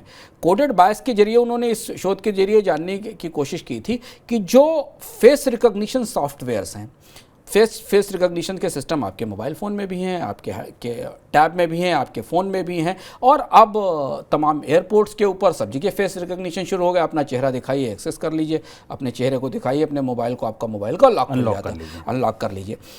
इस सिस्टम, इस शोध में जाय बुलमवेनी ने माना, इस रिसर्च में माना कि जो आर्टिफिशियल इंटेलिजेंस के सॉफ्टवेयर हैं वो कुछ इस तरह से तैयार किए गए हैं कि जो काले लोग हैं, जो ब्राउन स्किन वाले लोग हैं, उनके साथ ये सॉफ्टवेयर रिकॉग्निशन में भेद करते हैं। यानी रेशियल बायस के साथ पूरा एल्गोरिदम तैयार किया गया। बुलमवेनी का ये रिसर्च काफ़ी चर्चित हुआ, काफ़ी विवादित हुआ और इसके बाद नेटफ्लिक्स पर एक डॉक्यूमेंट्री आई जिसका नाम कोडेड बायस है। आप उसे देख सकते हैं। आपको चौंका देगी वो पूरी डॉक्यूमेंट्री देखने के बाद कि आर्टिफिशियल इंटेलिजेंस में नस्लवादी, रेशियल, धार्मिक चीज़ें भी कैसे जोड़ी जा सकती हैं और उनके जरिए कैसे वो एजेंडा इस्टेब्लिश किया जा सकता है, ये वो फिल्म साबित करती है। इस शोध के बाद दुनिया में काफ़ी सनसनी फैली जब ये शोध आया और ये भी डॉक्यूमेंट्री आई कि ये तो बहुत बड़ा सोशल खतरा है आर्टिफिशियल इंटेलिजेंस के साथ। अब इसके बाद एक नया शब्द शुरू हुआ जिस शब्द का इस्तेमाल अब बार बार हो रहा है और आप आने वाले समय में पूरे साल सुनेंगे, जिसका नाम है एल्गोरिदम बायस। यानी आप ऐसा एल्गोरिदम लिखते हैं जो बायस्ड है, जो पक्षपाती है, ट्रांसपेरेंट नहीं है। खतरा यह है कि इस शोध ने ये इस्टेब्लिश कर दिया कि आप आर्टिफिशियल इंटेलिजेंस को इस तरह से तैयार कर सकते हैं जिससे वो तमाम चीज़ों में समाज के लोगों को उनके नाम के आधार पर, उनके चेहरों के रंग के आधार पर, उनकी आंखों के कलर के आधार पर, उनके बाल के आधार पर अलग अलग खांचों में बांट सकता है। और सरकारें इसे बहुत आसानी से आर्टिफिशियल इंटेलिजेंस में इस तरह से सिस्टम को लोगों को बांट सकती हैं और इसके आधार पर राजनीतिक सुविधाओं और अवसरों का बंटवारा कर सकती हैं। ये तय कर सकती हैं कि सुविधा या अवसर एक्स कास्ट को या एक्स रिलीजन को या एक्स रेस को मिलना चाहिए, वाई को नहीं मिलना चाहिए। यह काम करने में जो उन्हें लंबा समय लगता था वो काम एक आर्टिफिशियल फेस रिकॉग्निशन सिस्टम के जरिए लगाया जा सकता और शॉर्टलिस्ट किया जा सकता है कि इन लोगों को बेनिफिट्स देने हैं और इनको बेनिफिट्स नहीं देने हैं। इससे ये पूरा का पूरा बंटवारा बेहद मशीनी हो जाएगा, इसमें ह्यूमन इंटरवेंशन खत्म हो जाएंगे। स्टैनफोर्ड का अध्ययन फिर से कोट करेंगे, उन्होंने ये कहा है कि एक तरफ आर्टिफिशियल इंटेलिजेंस हेल्थ केयर में बड़ी क्रांति करने वाला है। आपको ये पता है वो आपका पेन मैनेजमेंट कर सकता है, आपके दर्द के पूरे इतिहास को निकाल कर ये बता सकता है कि आपको कितने बजे माइग्रेन का दर्द उठेगा, आप क्या खाएंगे तो आपको माइग्रेन हो सकता है। इस तरीके के एनालिसिस आर्टिफिशियल इंटेलिजेंस बता सकता है। ये बता सकता है कि कैंसर सेल कब आपका हिट करेगा, कैंसर होने की संभावना कितनी ज़्यादा है। ये सब आर्टिफिशियल इंटेलिजेंस के स्थापित रिसर्च हैं जो सामने उपलब्ध हैं, जिसके जरिए चिकित्सा विज्ञान में क्रांति होने वाली है कि आपको कब कौन सी बीमारी हो सकती है, उससे आप कैसे बच सकते हैं। लेकिन एल्गोरिदम बायस यहाँ सबसे खतरनाक होने वाला है। एल्गोरिदम बायस के आधार पर इसकी मदद से दवा, वैक्सीन, सर्जरी, हॉस्पिटल के वितरण में बड़े भेदभाव हो सकते हैं, क्योंकि आप एल्गोरिदम बायस लगाकर सिस्टम में कुछ लोगों को सुविधाएं देंगे, कुछ लोगों को नहीं देंगे। 2019 में ऐसी खबरें आई थी, अगर आप देखें तो इंटरनेट पे मिलेंगी, कि पश्चिम के कुछ अस्पतालों में ऐसे AI सिस्टम सक्रिय हैं जो चिकित्सा सुविधाएं देने के मामले में नस्ली आधार पर भेदभाव करते हैं। यानी एक ही हॉस्पिटल में अगर दो अलग अलग रेस के लोग भर्ती हैं तो एक को अच्छी दवा दी जा सकती है, दूसरे को खराब दवा दी जा सकती है, और इसमें कोई ह्यूमन इंटरवेंशन नहीं होगा, इसलिए आप किसी को जिम्मेदार नहीं ठहरा सकते। मशीन तय करेगी और उस मशीन के जरिए वो प्रोसेस मिलेगा। यह माना जा रहा है, इसमें सबसे बड़ा खतरा दिख रहा है कि अगर एल्गोरिदम बायस के आधार पर बने हुए चिकित्सकीय सिस्टम है तो उन्हें पता होगा कि किस देश के किस समूह में, किस जाति में, किस वर्ग में किस बीमारी की संभावना सबसे ज़्यादा है। और ये आंकड़ा बेहद विस्फोटक है शुभम। अगर ये पता चल जाएगा तो फिर उन्हें उस प्रोसेस से अलग करना, उन्हें सिस्टम से बाहर करना, इस तरीके के खतरे दिखाई देंगे, क्योंकि उस डेटा के जरिए पता रहेगा कि आपको कौन से ग्रुप में या कौन से समूह में बीमारी ज़्यादा हो सकती है। यही वो प्राइवेसी का बड़ा खतरा है। ये वो खतरा नहीं है कि आपने एक SMS भेजा और उसके बाद आपके पास खतरे आने लगे, इससे गहरे खतरे हैं। क्योंकि यहाँ के बाद आपकी जो निजता है उसमें घुसपैठ गहरी, क्या पूरी की पूरी निजता नए तरीके से खत्म हो जाएगी, ये सबके सामने खुल जाएगी। जो सबसे बड़ा खतरा इसके साथ आता है वो आता है कि कोई भी सरकार, कोई भी जो अथॉरिटेरियन सरकारें हैं या जो डिक्टेटर गवर्नमेंट है, वो अपने नागरिकों की सोशल ग्रेडिंग कर सकती हैं। चीन ने एक ऐसा सोशल क्रेडिट सिस्टम तैयार किया है, काफ़ी चर्चा हुई इस पे जो 1.4 अरब लोग जो चीन के हैं उनके सामाजिक व्यवहारों का अध्ययन कर रहा है आर्टिफिशियल इंटेलिजेंस, और उसके आधार पर उन्हें वो ग्रेडिंग देता है कि इनका ग्रेडिंग सरकार के नियमों के कानूनों के हिसाब से ये सबसे ज़्यादा बेहतर है, इससे ये कम बेहतर है, फिर इससे ये कम बेहतर है, ये सरकार के नियमों के कानूनों के हिसाब से ठीक नहीं है। ये पूरी ग्रेडिंग तैयार की जाती है। अगर आप लोगों ने जॉर्ज ऑरवेल का फेमस उपन्यास देखा होगा, सुना होगा, उस पर मूवी भी बनी है, पढ़ा होगा एनिमल फार्म, तो उसमें कोट आता है, big brother is watching. Big brother उस समय वाच तो करता था जिस समय की बात जॉर्ज ऑरवेल करते थे कम्युनिस्ट शासन की या उसके बाद नाज़ी शासन में, बिग ब्रदर तब देखता था अपने कर्मचारियों, अपने लोगों के जरिए। पर यहाँ बिग ब्रदर अब आपको देख ही नहीं रहा है, आपके बारे में सारी सूचनाएं भी जुटा रहा है, आपकी निजता को भी दखल कर रहा है, क्योंकि राजनीतिक तौर पर यह बेहद खतरनाक है कि सरकारों के पास ऐसे सिस्टम्स हों जिसके जरिए वो समाज में सोशल ग्रेडिंग कर सके किसी की। और यही वजह है कि वैज्ञानिकों को AI से डर लग रहा है। इसीलिए वो कह रहे हैं कि क्या हम ऐसे तरीके के सिस्टम बनाने जा रहे हैं जिनमें निर्वाचित लोगों के बजाय मशीनों के आधार पर यह तय होगा कि कामकाज कैसे किया जाएगा। क्योंकि सोशल ग्रेडिंग के बाद राजनीतिक रूप से शत्रुता के आधार पर, राजनीतिक लाभ के आधार पर लोगों को बांटना समाज में ज़्यादा आसान हो जाएगा, ज़्यादा सहज हो जाएगा, और ये काम मिनटों में हो सकेगा। ये बात उस चिट्ठी से हमें संकेत के तौर पर मिलती है। ये मुझे लगता है अब तक का सबसे भयानक खतरा है, वो सबसे बड़ा खौफ है कि सोचिए कि समाज रंग, जाति, धर्म, कलर, बाल, इनके आधार पर अगर बंटने लगेगा तो ये कितना बड़ा खतरा है हमारे समाज के लिए। सर, अब आगे अगर बात करें तो AI और सरकारों के संग अगर हम बात करें तो ये कैसे बदल सकती हैं, इनका रिश्ता कैसे स्थापित हो सकता है? शुभ, यहाँ बहुत सारे नैतिक सवाल भी खड़े हुए हैं जिन सवालों पर अब दुनिया के कई संसदों में और यूनिवर्सिटीज़ में चर्चा शुरू हो गई है। जो तकनीक और सरकार के रिश्ते उसे लेकर बहुत सारे नए रिसर्च सामने आ रहे हैं। ये पता है कि आर्टिफिशियल इंटेलिजेंस सरकारों के कामकाज का पूरा तरीका बदल देगा, लेकिन एक शब्द जो इसके साथ AI के साथ आ रहा है जिसको अंग्रेजी में इस्तेमाल किया जाता है, उस शब्द का नाम है टेक्नो सॉल्यूशनिज्म, यानी हर चीज का समाधान तकनीक से निकालने की कोशिश। देखिए, ये वही दुनिया है जो तकनीक को हर चीज का समाधान मान रही थी, वही दुनिया ये मान रही है कि टेक्नो सॉल्यूशनिज्म कोई रास्ता नहीं है जहां मशीनों को ये कह दें कि वो हर चीज का समाधान निकाल लें। यहाँ स्थिति है कि सरकारें खर्च बचाने के लिए, तमाम राजनीतिक स्वार्थों के कारण, निहित जरूरतों के कारण इस कोशिश में है कि हर चीज़ के समाधान में तकनीकों का इस्तेमाल होने सके, हर डेटा उन्हें मिल जाए, उस डेटा को पढ़ लें और डेटा के आधार पर तय कर दें कि किसको क्या मिलना चाहिए, किसको कहीं नहीं मिलना चाहिए। यह माना जा रहा है कि सरकारों की तमाम समस्याएं AI टूल लगाकर ठीक हो सकती हैं, उन्हें कई सारी चीज़ें ठीक की जा सकती। लेकिन अब ये मान रहे हैं दुनिया में तमाम शोधकर्ता और सरकारें भी ये मान रही हैं, कुछ सरकारें तो इस पर आगे काम भी कर रही हैं AI पर सख्ती को लेकर। उनका मानना है कि अगर सारी पहचान प्रणालियां, सारी वितरण प्रणालियां, सारे सरकार का कामकाज सिर्फ AI पर आधारित हो गया तो बहुत सारे लोगों को कोई सुविधाएं नहीं मिलेंगी, क्योंकि उन्हें सुविधाएं नहीं दी जा सकेंगी। अभी तक ये लोग मानते थे, शुभम, जो सबसे बड़ा सरप्राइज पैराडॉक्स है आर्टिफिशियल इंटेलिजेंस का, जो अब हम लोगों को महसूस हो रहा है, जितना हम इसको भीतर देखकर पढ़ने की कोशिश कर रहे थे पिछले दिनों में, जो लोगों को ये लगता था कि अगर ह्यूमन इंटेलिजेंस और आर्टिफिशियल इंटेलिजेंस के बीच में चुनना हो, यानी मानवीय व्यवहार और एल्गोरिदम के बीच में चुनना हो, तो मशीनें पक्षपात नहीं करेंगी। ये माना जाता है, मशीनें इसलिए बनाई गई कि वो इन्फ्लुएंस नहीं होती, वो पक्षपात नहीं करेंगी। आदमी अपने लोभ से, लालच से पक्षपात कर सकता है, लेकिन 2018 में एक घटना हुई जिस घटना को जानना ज़रूरी है। मैं आपको जितने भी इसमें तथ्य बता रहा हूँ सब उदाहरणों के साथ बता रहा हूँ जो हो चुके हैं, जिसके कारण ये आया। 2018 में अमेज़न ने रोजगार के लिए भर्तियां खोली और बहुत सारी जगह अमेज़न भर्ती करता है। अमेज़न की पूरी दुनिया में शाखाएं हैं, भारत में भी बहुत बड़ी कंपनी है। इस भर्ती में जब एक AI सिस्टम लगाया गया, उस AI सिस्टम के जरिए लोगों के इंटरव्यू किए जाते थे, पहचान की जाती थी और उन्हें नौकरी पर रखा जाता था। इस सिस्टम के अंदर अमेज़ॉन के लोगों को बाद में पता चला कि तो महिलाओं के साथ भेदभाव करता था। ये अगर सिलेक्शन करता था कर्मचारियों का तो उसमें महिलाओं की संख्या सबसे कम होती थी, क्योंकि इस सिस्टम का जो डेटाबेस पीछे से क्रिएट किया गया था, जो उसका ऑटोमेटेड डिसीजन मेकिंग प्रोसेस बनाया गया था। एआई मशीनें ऑटोमेटेड डिसीजन मेकिंग प्रोसेस पर काम करती हैं, इनका एक अपना डिसीजन मेकिंग प्रोसेस है। आप चैट जीपीटी पर कुछ लिखें तो उसके पीछे डिसीजन मेकिंग प्रोसेस का तय है, उससे उतने ही जवाब निकल कर आपके सामने आएंगे। आप ज़्यादा सवाल पूछेंगे तो थोड़ी देर बाद चैट जीपीटी कह देगा मैं थक गया, बाद में आइए दोबारा सवाल पूछने के लिए हमसे। तो जो इनका ऑटोमेटेड डिसीजन मेकिंग प्रोसेस है, उस प्रोसेस में जिन सूचनाओं को लिया गया था पीछे से, उनकी पारदर्शिता को जांचने का कोई माध्यम ही नहीं था। यानी एक सिस्टम बनाया गया, उस सिस्टम को कच्चे माल के तौर पर जो डेटा मिला, उस डेटा के बेस पर उसने डिसीजन मेकिंग के प्रोसेस तैयार कर लिए, और उस डिसीजन मेकिंग प्रोसेस में जब कर्मचारियों की भर्ती शुरू हुई तो उस प्रोसेस में महिलाओं को लेकर एक पक्षपात या बायस आ गया और महिलाओं की भर्ती कम की गई। जब ये पाया गया तो अमेज़ॉन को इस आर्टिफिशियल इंटेलिजेंस सॉफ्टवेयर का इस्तेमाल बंद करना पड़ा, क्योंकि वहाँ ये फ्लैग किया गया कि ये तो फिर तो सब कुछ उल्टा ही सीधा हो रहा है, इससे बेहतर है कि आप ह्यूमन इंटरवेंशन से लोगों की भर्ती करिए।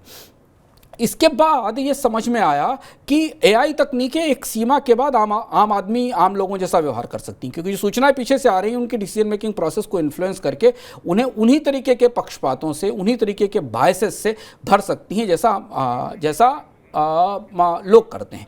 और जो दूसरा सबसे बड़ा सूक्ष्म खतरा ये इसमें दिखाई दे रहा है कि वो अपनी सुविधा से आंकड़े भी चुन सकती हैं प्रोसेस करने के लिए। एआई मशीनें पीछे जाकर वही आंकड़े चुनेंगी जो आंकड़े उन्हें चाहिए और उन्हीं को प्रोसेस करके वो फैसला ले आएंगी। जैसे कि आप बाहर जा रहे हैं, एक मशीन हैं और आप बाजार से वो सामान चुनते हैं जो आपके लिए ज़रूरी है, वैसे ही एआई का एक डिसीजन मेकिंग सिस्टम बाहर जाता है और उस बायस के साथ ही वो सूचनाएं चुनता है जो सूचनाएं उसके बायस में फीड है, और उन्हीं के आधार पर वो फैसले लेकर बाद में आपको रिजल्ट देता है, नतीजे देना करता है। यहाँ से जो एआई की सबसे बड़ी समस्या दिखाई दी अभी सिस्टम्स में वो थी फीडबैक लूप, क्योंकि एक लूप बना देते हैं एआई सिस्टम और उसी लूप में सूचनाएं मूव करती रहती, वही सूचनाएं वो लेते हैं जो उन्हें ज़रूरत होती है और वो नीतियां इन्फ्लुएंस करती हैं। अब एक बार कल्पना करके देखिए कि आपके आसपास कोई ऐसा सिस्टम है जिस सिस्टम में ऐसा फीडबैक लूप बना हुआ है जो गलत सूचनाएं ले रहा है, गलत फैसले ले रहा है। कितने लोगों की ज़िंदगी उससे बदल सकती है, ख़राब हो सकती है, अलग अलग हो सकती है। फिर अध्ययन शुरू हुए, रिसर्च आए, यह पाया गया कि डेटा के आधार पर आप जस्टिस नहीं कर सकते, आंकड़ों के आधार पर आप एक सीमा तक ही लोगों के साथ न्याय कर सकते हैं, और खासतौर से आर्टिफिशियल इंटेलिजेंस के आंकड़ों के आधार पर तो आपको न्याय करना बेहद मुश्किल है, क्योंकि इसके पीछे क्या है आपको पता नहीं है। 2016 में एक और उदाहरण सुनिए। 2016 में लॉस एंजल्स में पुलिस डिपार्टमेंट ने एक सिस्टम लगाया अपने यहाँ, जिस सिस्टम में अपराधों के आकलन की संभावनाएं आंकी जाती थी। होता यह था कि लॉस एंजल्स के पुलिस डिपार्टमेंट के पास 15, 20, 25 साल, 50 साल, 100 साल का डेटा था क्राइम का, अलग अलग एरिया में अलग अलग तरीके के अपराधों का। इस डेटा सिस्टम की एनालिसिस करके ये निकालने की कोशिश की थी लॉस एंजल्स पुलिस विभाग ने। उनकी कोशिश अच्छी थी कि कहाँ से, किस क्षेत्र से अपराध की संभावनाएं ज़्यादा होती हैं या किस तरीके के अपराध ज़्यादा होते हैं, वहाँ हमें सुरक्षा पर ज़्यादा निवेश करना चाहिए। यह सिस्टम इस तरह से काम करने लगा कि इसने नस्लीय आधार पर गरीब आबादी से आने वाले से अपराधों की ज़्यादा संभावनाएं बतानी शुरू कर दी। उसकी वजह यह थी कि जो बेसिक डेटा लिया गया था, उस डेटा में अपराध, जिन लोगों के नाम अपराध में दर्ज हुए थे वो इन्हीं जातियों से आते थे, इन्हीं एरिया से आते थे, गरीब और नस्लीय इलाकों से आते थे। तो इस डेटा सिस्टम ने पुलिस के पूरे रुख को एक तरफा कर दिया।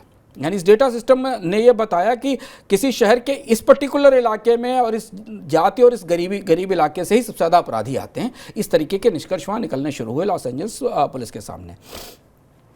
इसलिए एआई पर जो चिट्ठी लिखी एलन मस्क और बाकी लोगों ने, इसमें यह साफ साफ लिखा गया कि क्या दुनिया को अब गैर निर्वाचित तकनीक कंपनियां चलाएंगी, यानी नॉन इलेक्टेड टेक्निकल लीडरशिप ही दुनिया को चलाएगी।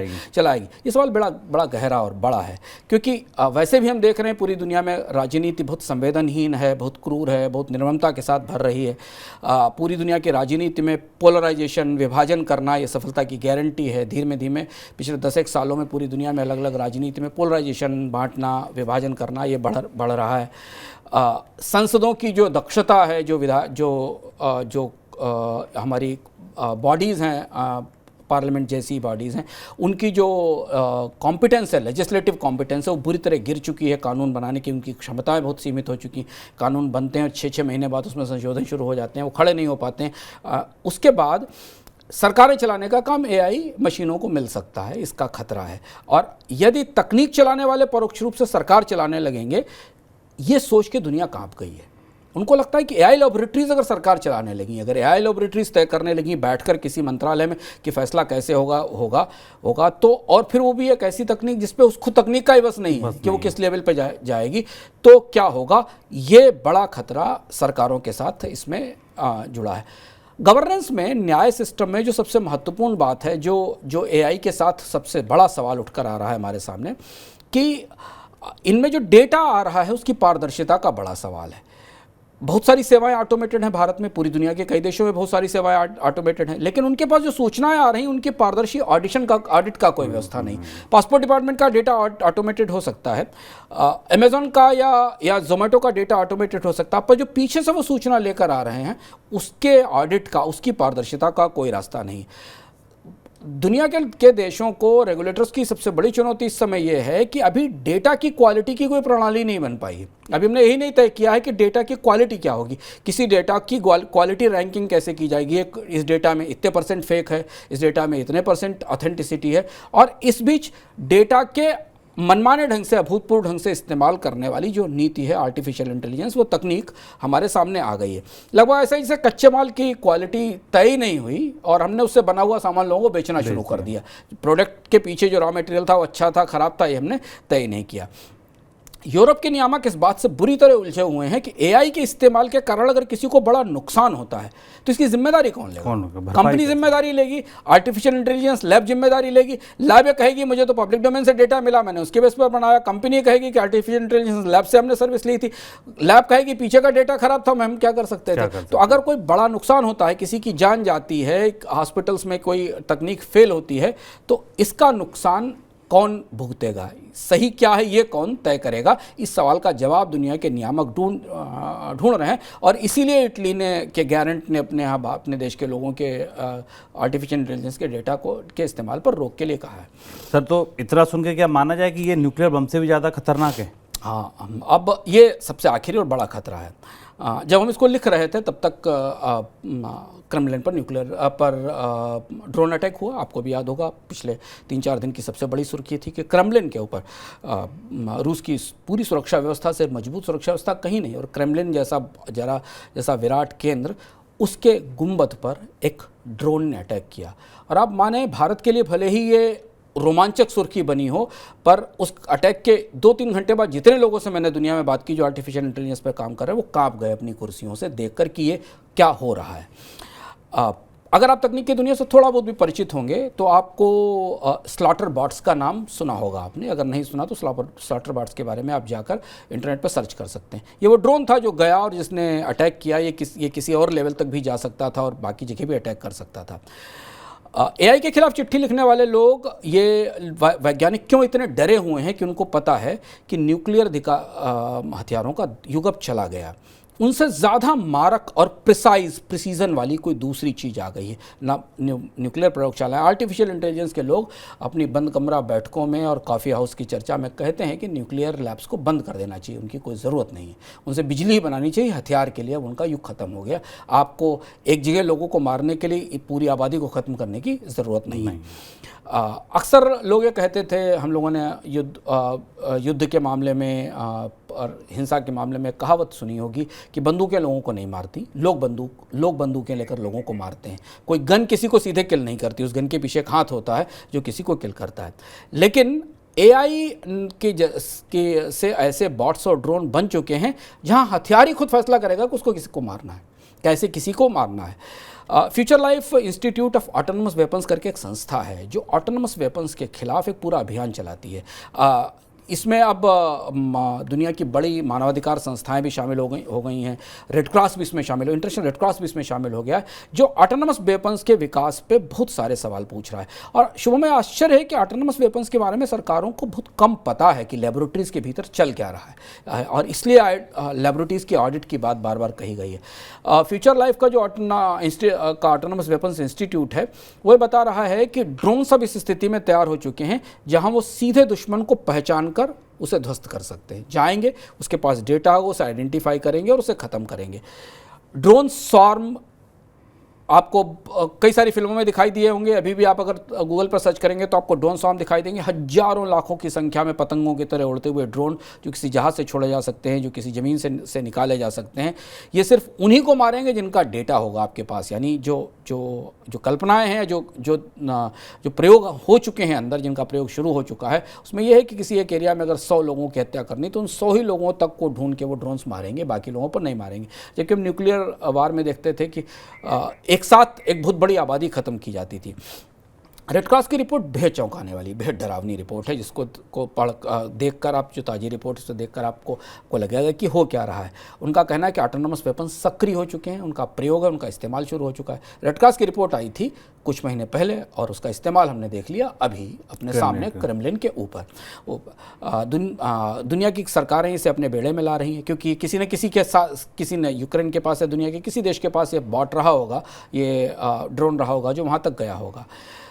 हम सोचते थे कि लैंडमाइंस जो हैं वो ऑटोनॉमस वेपन है। सबसे शुरुआती ऑटोनॉमस वेपन लैंडमाइंस थे, जिनको ज़मीन में दबा दिया जाता था और कोई उस पर चलता था तो उड़ जाता था।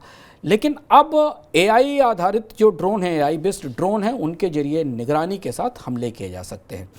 स्टैनफोर्ड का एक रिपोर्ट है ऑटोनॉमस वेपन्स पर, जो पढ़ने लायक रिपोर्ट है, बताती है कि आर्टिफिशियल इंटेलिजेंस जो ऐसे हथियार बना चुका है, उनके परीक्षण हो चुके हैं जो किल एट स्केल पे काम करते हैं, यानी एक बड़े पैमाने पर हत्या के विध्वंस के वो सामान की तकनीक से तैयार हैं।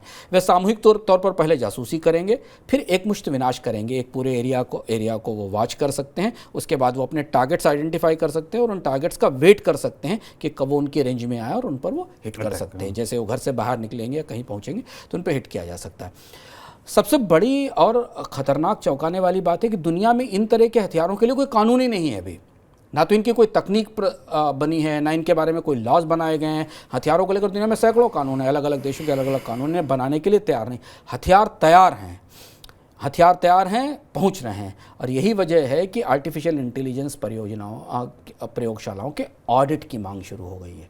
इसलिए बार बार ये कहा जा रहा है कि जो प्रयोगशाला बंद कमरे के पीछे काम कर रही है वो कर क्या रही है, वो बना क्या रही। ये बात उस चिट्ठी में इसीलिए लिखी गई कि मैट्रिक्स जैसी स्थिति ना आ जाए कि वो हम कुछ ऐसे हमारे सारे हथियार ऐसे लोगों के हाथ में, ऐसी मशीनों के हाथ में न पहुंच जाएं जो बाद में ध्वंस करने लगें। इसकी मांग काफ़ी जोर पकड़ रही है। फिर सर, सरकारें तैयारी कैसे कर रही हैं और क्या महसूस कर रही हैं? शुभम, मई की शुरुआत आर्टिफिशियल इंटेलिजेंस के लिए बेहद सनसनीखेज थी। ये घटनाक्रम भारत में नहीं लोगों के पास तक आए और पता नहीं क्यों नहीं आए। जिस सप्ताह क्रेमलिन के गुंबद पर ड्रोन का हमला हुआ, उसके ठीक एक सप्ताह पहले अमेरिकन कांग्रेस में सेनेटर एड मार्की और कुछ मेंबर्स ने एक बिल पेश किया। उस बिल का शीर्षक सुनने लायक है, prevent a terminator style robot makeover of nuclear weapons. Prevent a terminator style robot takeover of nuclear weapons. इस बिल में, संसद के अंदर ये बिल लाया गया कि सरकार को सारे काम छोड़कर पहले ये देखना चाहिए कि टर्मिनेटर की तरह से ऐसा ना हो जाए कि सिस्टम हमारे न्यूक्लियर वेपन्स का इस्तेमाल अपने तरह से करने लगेंगे, क्योंकि न्यूक्लियर वेपन्स के पीछे ह्यूज डेटा है, जोग्राफिकल डेटा है, GPRS का डेटा और कंप्यूटर सिस्टम्स काम करते हैं। ये जिस दिन बिल आया उसी दिन शाम को अमेरिकन सीनेट की इंटेलिजेंस कमेटी के चेयरमैन मार्क वाकर ने सारी AI कंपनियों को बेहद तीखी चिट्ठियां भेजी और उन चिट्ठियों में बहुत तीखे सवाल पूछताछ के भेजे गए कि क्या हो रहा है, हमें बताया जाए।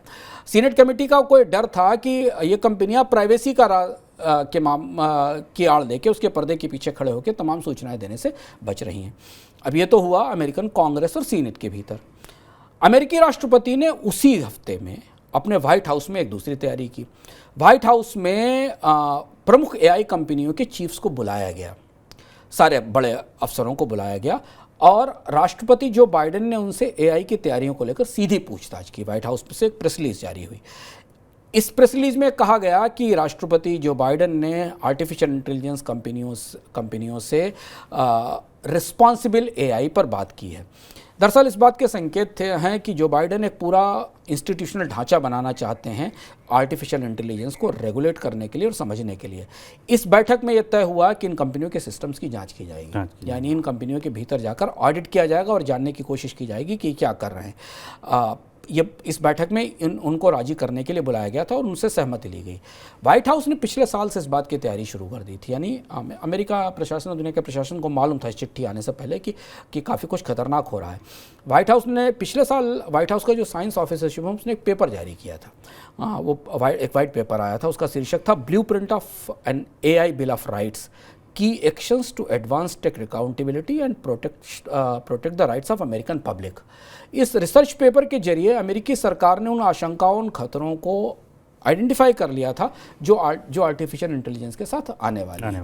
अब यहाँ स्थिति ये है कि जो एल्गोरिदम इन्वेस्टमेंट है, एल्गोरिदम बिजनेस है, इसे रेगुलेट करने के लिए दो तरीके की कोशिशें अमेरिका में चल रही हैं। एक कानून बनाने की, जहां रिपब्लिकन और डेमोक्रेट दोनों एक साथ हैं, और किसी चीज़ पर एक साथ नहीं, पर इस AI पर रेगुलेशन के लिए, ऑडिट के लिए दोनों एक साथ हैं। दूसरी तरफ अमेरिका की सरकार अलग से इंडिपेंडेंट एजेंसीज क्रिएट करना चाहती है जो तमाम मौजूदा जांच एजेंसियों से अलग हैं, जिनके जरिए जांचा जा सके कि आर्टिफिशियल इंटेलिजेंस को सुरक्षित कैसे बनाया जाएगा। देखिए चीज़ें घूमकर कहाँ पहुँचती हैं, यहाँ तक पहुँच गई। तो हम लोगों ने बात ओपेनहाइमर से शुरू की थी ना, जो क्रिस्टोफर नोलान की फिल्म आ रही है, जो न्यूक्लियर बम के जनक थे, उनके ऊपर फिल्म बनी है। ओपेनहाइमर के ज़माने तक विज्ञान, जो साइंस थी और लोग था, उसे खतरों का कोई अंदाज़ नहीं था। ये नहीं पता था कि एटम बम क्या करेगा। तो ओपेनहाइमर ने कहा था कि जब तक आप डरेंगे नहीं तब तक आप इसे समझें, जब तक आप इस्तेमाल नहीं करेंगे तब समझेंगे नहीं, और समझेंगे नहीं तो डरेंगे नहीं। लेकिन एटम से AI तक आते आते दुनिया को इतना तो पता चल गया है कि उसे तकनीकों के साथ कैसे पेश आना चाहिए, तकनीकों को कैसे संभालना चाहिए, क्या होना चाहिए। मुझे फॉरेन अफेयर्स 1953 का एक पुराना संस्करण में पढ़ रहा था। उसमें ओपेनहाइमर के हवाले से एक लेख छपा था, उनका एक कोट छपा था उस एटॉमिक पॉलिसी के लेख पर। उसमें कहा था कि ओपेनहाइमर ने कहा था कि दुनिया, न्यूक्लियर तकनीक के बारे में उनका की टिप्पणी थी कि अब दुनिया बोतल में बंद दो बिच्छुओं की तरह हो गई है। एक हाथ में उसके बम है और दूसरे हाथ में वो खुद है। दोनों को पता है कि दोनों एक दूसरे को मार सकते हैं, लेकिन इसमें दोनों की जान जाएगी। जाए ये स्थिति उस वक्त थी जब ये 1950-53 की बात थी, जब हम नाभिकीय हथियारों के दौर में थे। लेकिन अब जब हम जहाँ खड़े हुए हैं वहाँ हमें दिख रहा है कि चीज़ें न्यूक्लियर तकनीक से कहीं आगे की तक पहुँच गई हैं। आर्टिफिशियल इंटेलिजेंस आने के बाद, इंटेलिजेंस शब्द आने के बाद, तकनीक से मनुष्य का जो रिश्ता है वो काफ़ी बदल चुका है। इसे इस तरह से समझा जा सकता है, किताब है जिम बैरेट की मशहूर किताब है our final invention, artificial intelligence and end of the human era. ये 2013 में किताब आई थी। इसमें उन्होंने कुछ इस तरीके से समझाने की कोशिश की। उनका कहना यह है कि AI से आप ये पता चला सकते हैं कि कितने मनुष्यों में कैंसर है, लेकिन AI उन सारे मनुष्यों को एक साथ खत्म कर सकता है जिनमें कैंसर हो सकता है। वो ये पता चला सकता है कि कितने मनुष्यों में कैंसर है, पर एक ही सिस्टम उन सारे लोगों को भी खत्म कर देगा जिन्हें कैंसर होने की संभावना है। ये इस तरीके की तकनीक है। तो अब बैरेट ने अपनी किताब में कहा था 2013 में, और बहुत सही साबित हो रही है, बैरेट ने अपनी किताब में कहा था कि मैं आपको डराना नहीं चाहता, मेरा पर्पज़ आपको डराना नहीं है, लेकिन जब मैं आर्टिफिशियल इंटेलिजेंस में काम कर, ये बात इससे मैं भी पर्सनली इत्तेफाक करता हूँ। जो आर्टिफिशियल इंटेलिजेंस में काम करने वाले लोगों से मेरी पिछले 6-7 महीने में जो बातचीत हुई है, वो बैरेट की बातचीत से जैसा ही अनुभव मुझे भी हुआ। बैरेट ने कहा कि मैं डराना नहीं चाहता, लेकिन आर्टिफिशियल इंटेलिजेंस में काम करने वाले लोगों से बात करके ऐसा पता चलता है कि उन्होंने जैसे कहीं बहुत दूर किसी दूसरे ग्रह पे कोई सुरक्षित ठिकाने बना रखे हैं, क्योंकि अगर सब कुछ बदल गया तो वहाँ उड़ के चले जाएंगे, वो इससे बचकर बाहर हो जाएंगे। मतलब बैरेट का मतलब ये था कि AI बनाने वाले आगा पीछा नहीं देख रहे हैं, और यही बात इस चिट्ठी में निकल कर सामने आई। यही बात इन वैज्ञानिकों ने कही, और यही वजह है कि अमेरिका की सरकार ने रूस यूक्रेन युद्ध का झंझट छोड़कर पहले AI के रेगुलेशन बनाने की तैयारी शुरू कर दी है। तो बात रोजगार तक नहीं है शुभम, उससे बहुत आगे तक निकल गई है। मैट्रिक्स जैसी फिल्म दिख गई इस अर्थात में। आज का अर्थात मुझे लगता है कि अब तक जितने अर्थात किए उनमें सबसे ज़्यादा रहस्य जिसमें है, सीक्रेट जिसमें है, जो आगे की देख सकता है, जो आपको संवाद की तरह एक फिल्म दिखा सकता है, वो सब कुछ इसमें। और आने वाले दिनों में मुझे पूरा भरोसा है कि अब आप आने वाले 1-2 महीने 3 महीने में देखिएगा, हम आपको मनी सेंटर के किसी कार्यक्रम में बता रहे होंगे कि देखिए ये बात आपको हमने उस इकोनॉमिकम में बताई थी, आज सरकारें ये कर रही हैं, आज कंपनियाँ वो कर रही हैं। चलिए अब आगे बढ़ते हैं। फिलहाल अब आपके सवाल जवाब ले लेते हैं। सर, पहला सवाल जो है वो आया है विष्णु जी का। वो कह रहे हैं कि भारत में ब्याज दरें कब कम होंगी? भारत में ब्याज दरें कम होने के लिए अगर आप अमेरिका से तुलना करें तो भारत में महंगाई की दर अमेरिका में तो उतनी कम नहीं हुई, भारत में महंगाई की दर में कमी आई है, लेकिन अभी भी आरबीआई के सहनीय स्तर से की अपर रेंज में के पास खड़ी हुई है। दूसरा ये कि मानसून का और अल्निनो का खतरा जब तक बना रहेगा, महंगाई में नए नए पहलू जुड़ते चले जा रहे हैं, मसालों की महंगाई, दूध की महंगाई, अनाज की महंगाई। इसे देखते हुए रिजर्व बैंक इतनी जल्दी ब्याज दरों में कमी करने की प्रक्रिया नहीं शुरू करेगा। भारत उन पहली अर्थव्यवस्थाओं में दुनिया में जिन्होंने ब्याज दरों में बढ़ोतरी को पास किया है, बाकी तो देशों ने अभी पास भी नहीं किया। इसलिए भी अभी थोड़ा इंतजार करने की ज़रूरत है। महंगाई को लेकर भी तस्वीर पूरी तरह साफ नहीं है, महंगाई को लेकर कई सारे दबाव बाजार में बने हुए हैं। मान्यता शुक्ला अगला सवाल, क्या एनएचआई के कर्ज का रुपए की गिरती वैल्यू से भी कोई संबंध है?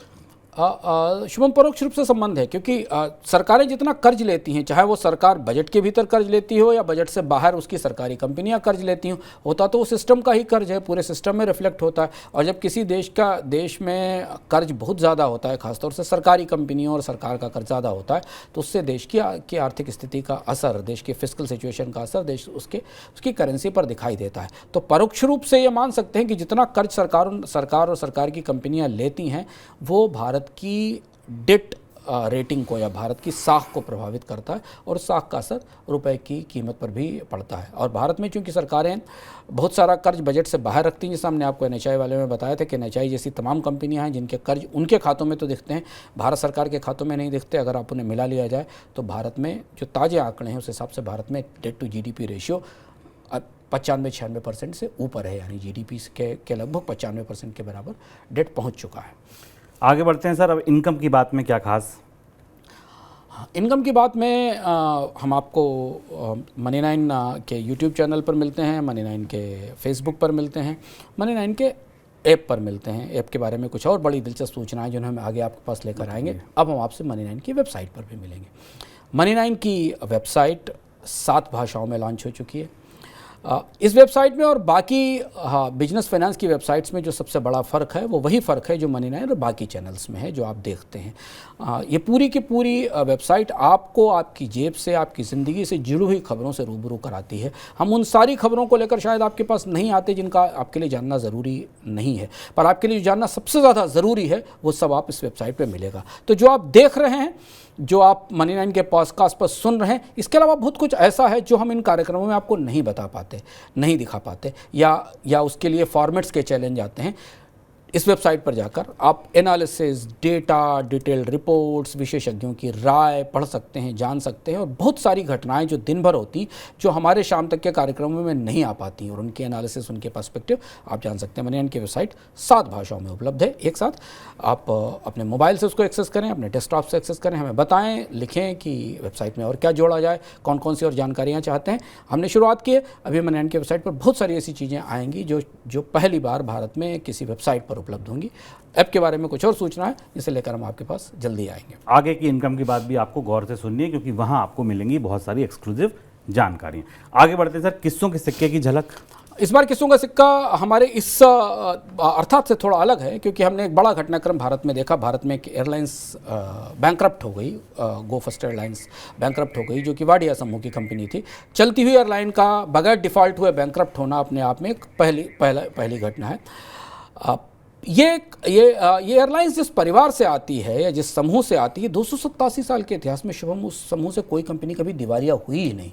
ऐसा क्या था उस समूह ने? और जितना आप कारोबारी घरानों के, औद्योगिक घरानों के इतिहास के बारे में थोड़ा बहुत सुनते होंगे, पर केवल एक औद्योगिक घराना दुनिया में शायद ऐसा है जिसने इतना इतिहास बनाया, इतना इतिहास खुद बनाया और रचा है कि वो अभूतपूर्व है। और इसका किस्सा, ताजे इतिहास का किस्सा 2 घटनाओं के साथ शुरू होता है। एक घटना है ब्रिटेन में नए किंग का कोरोनेशन, और दूसरा गो फर्स्ट एयरलाइंस की बैंकरप्सी। हम आपको ले चलेंगे इस बार किस्सों के सिक्के में आपको बताएंगे बिल्कुल अनसुना अनोखा किस्सा गो फर्स्ट एयरलाइंस को चलाने वाली कंपनी के बारे में, कि इसमें दरअसल कब क्या हुआ था। बिल्कुल तत्काल जो घटना है, ताज़ा जो घटना है, उससे ही जुड़ा किस्सा आप सुनेंगे इस बार किस्सों के सिक्के में। सर चलते चलते कोई किताब और बता दीजिए।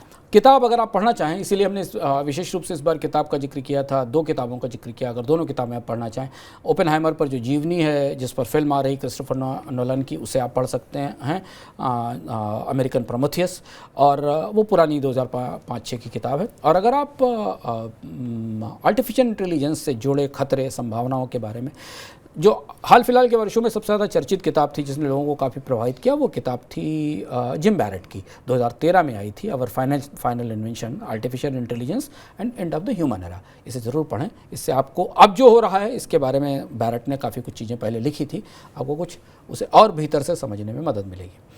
चलिए, तो आप ये किताबें भी पढ़ सकते हैं। आज के इकोनॉमिकम में इतना ही, सब कुछ आपको बता दिया गया। अगले इकोनॉमिकम में फिर आएंगे कोई नया ताज़ा सा विषय लेकर। तब तक के लिए आप दीजिए इजाज़त हम सबको। नमस्कार।